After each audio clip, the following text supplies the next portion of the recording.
I decided to run for office because not everybody's seated at the table, and it's time to make a bigger table.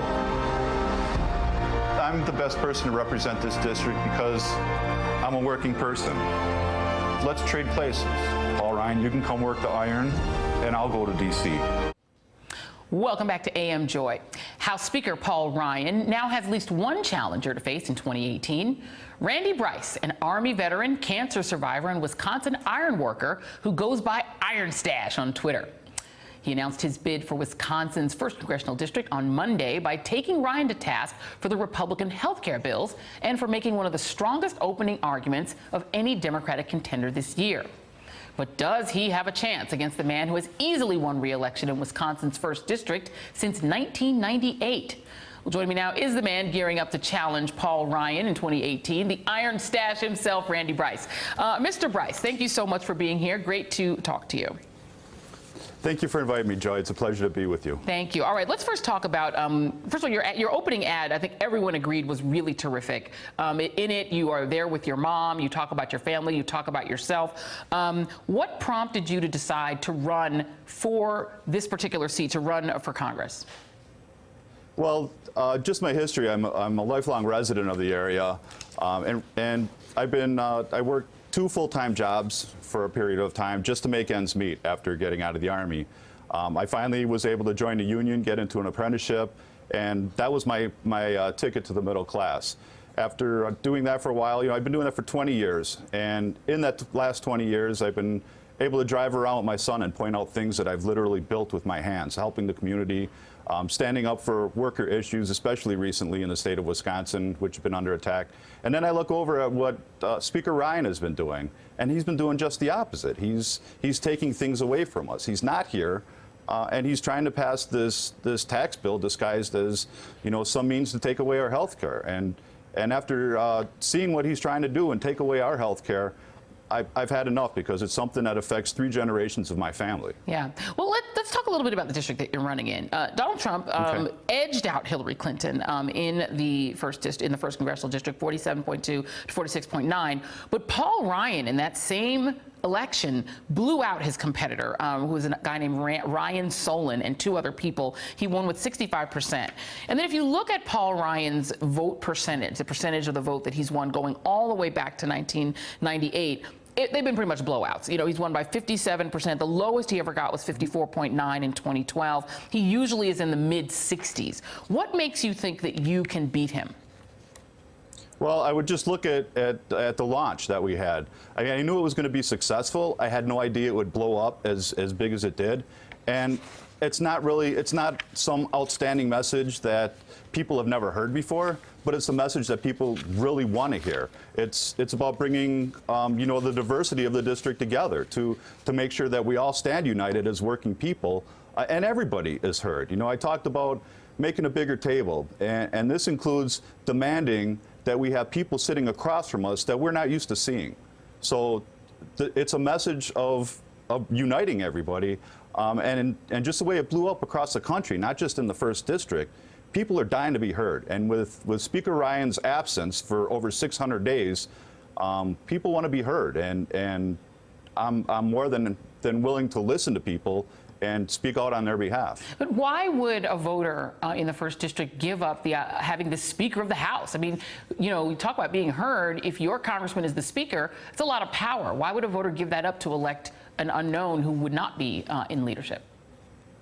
Well, again, I would say, Paul Ryan has gone full-blown Washington. He's not doing anything on behalf of the 1st Congressional District.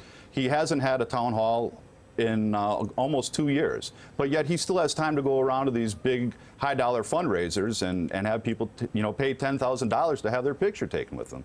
He's not doing anything for us. He's taking things away from us that we need just to survive. And speaking of high-dollar fundraisers, you've got to believe that the Republican Congressional Campaign Committee is going to pull out all the stops. You saw what they just did to get Karen Handel into Tom Price's seat in Georgia. That was the most expensive race in history. This one would likely be even more expensive, at least on the other side. How would you be able to compete with what will be a huge fundraising haul for Paul Ryan? You got to believe the Koch brothers are going to give to him. The Bradley Foundation is in your state. There are lots of people with a lot of money that want him to stay there. How will you compete? I don't think there's any question that I'm going to be outspent. I'm going to be outraised. He can, you know, I would never ask for people to stand next to me and have their picture taken for $10,000. It's just making enough money, raising enough money so that we can get the message out, so that people know, come join us. And because our voices are a lot louder when we're united together. And I got to ask you, you've made a little bit of noise on Twitter recently. You revoked your Freedom Fries offer to one Louise Mensch. There's been a lot of chatter in my Twitter timeline that you used to be a fan, not so much anymore. How did you fall out of love with Louise? Well, I paid attention to what she would tweet, and there was I saw her on Bill Maher's show, so I thought she had a little bit of credibility. But you know, it's wishful thinking. It's hopeful. It's like reading a fairy tale and hoping you go to sleep and wake up and it's true. No, far from that. And if I ever run into you, Joy, I'd like to offer you a full-fledged supersized Happy Meal. You know what? I will break my diet to go ahead and have that supersized Happy Meal with you, Iron Stache, if you follow me on Twitter. Hey, all right, so follow me on Twitter. Absolutely do. All right, excellent. All right, cool. Randy Bryce, thank you very much. Good luck, and come back. Thank you. Thank you. Anytime. Thank you Anytime. very Pleasure. much. Have a great day. Cheers. And joining me now, MSNBC political analyst Joan Walsh, Democratic strategist Jamal Simmons, and Scott Ross, executive director of One Wisconsin Now, none of whom are allowed to repeat that I'm going to have those freedom fries and burgers because that's not in my diet, and y'all have to keep my secrets. You just told a few people. Just a few. Joan, so what did you make of him? I mean, this is a guy who isn't unknown. You know, the money that's going to be raised in this race is going to be humongous. Right. And so getting some national attention may help him, but it also may attract even more money against him. So I almost wonder if we've done him a disservice by talking to him. What do you think of his chances? He needs to be nationally known. This race should be nationalized. And I think, you know, I think his first ad was amazing, and it sounds exactly the right notes for that district, for virtually any place, actually. I think if I were him, I would tie this health bill, whatever happens to it, hopefully it gets defeated, but I would tie it to Paul Ryan. I would bring up the fact that he supposedly joked, that he was dreaming of slashing Medicaid over keggers in college. I would just bring out what a heartless, soulless Washington creature he's become. I don't think the district knows. You made some good points about it's nice to have somebody in leadership, but if you have somebody in leadership who's devoted their life to hurting people in the district, let's think twice about that. Well, Scott, tell us about this district. I mean, is this a sort of affluent district that just wants tax cuts, that likes the fact that Paul Ryan has dreamed since college of getting rid of social programs like Medicaid and Medicare, wants to voucherize Medicare and all that? Or is it a district that might be open to a working class guy who's saying, look, I want that office to be about caring for regular people? Well, Joy, I mean, Democrats have represented the 1st Congressional District before, and for some substantial periods of time. Now, it's got some dark red and it's got some dark blue. I think the big thing for these candidates who are challenging Paul Ryan is they got to make sure that the media here in Wisconsin is covering what Paul Ryan's doing out in Washington, D.C. When you don't have real races for 18 years, you know, you don't get a lot of coverage about what the impact of what you want to do is. And I think that now Paul Ryan is no longer a fresh face. He is now a 20-year embodiment of the folks who want to take away your health care so that you can give out tax breaks to rich people. And his defense of Donald Trump has shown, you know, that he's fecklessness and a career politician rather than this earnest policy wonk who just wants to solve problems. And, you know, back in 2012, Paul Ryan was scrutinized by the people of Wisconsin when he was the vice presidential nominee. And he not only lost his home ward and his home city, but he lost his home ward 2-1. When Paul Ryan gets covered, the people who live next to him, they don't like him. Yeah. Interestingly enough, that is interesting, Jamal, but, you know, Democrats have one special skill, and that is losing. That's not fair. I know. And then blaming themselves and kicking themselves and punching themselves in the face for years and years afterwards. You know, I mean, there have been a lot of races. So people, look, Scott Walker, you know, let's stay in Wisconsin for a minute. People thought, wow, this guy who tried to take away the health care of public sector workers in Wisconsin was a sitting duck. Democrats tried to recall him, couldn't get it done. Tried to defeat him, couldn't get it done. In a state like Wisconsin, a union state, a blue-collar state that you think Democrats would be able to, you know, win, you know, is there a chance from your point of view, Mr. Democratic strategist? I'm sorry, I dissed the Democrats.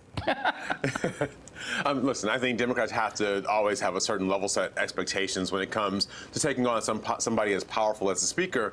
But I'm old enough to remember 1994 when a Speaker named Tom Foley was beat by a guy named George Nethercutt.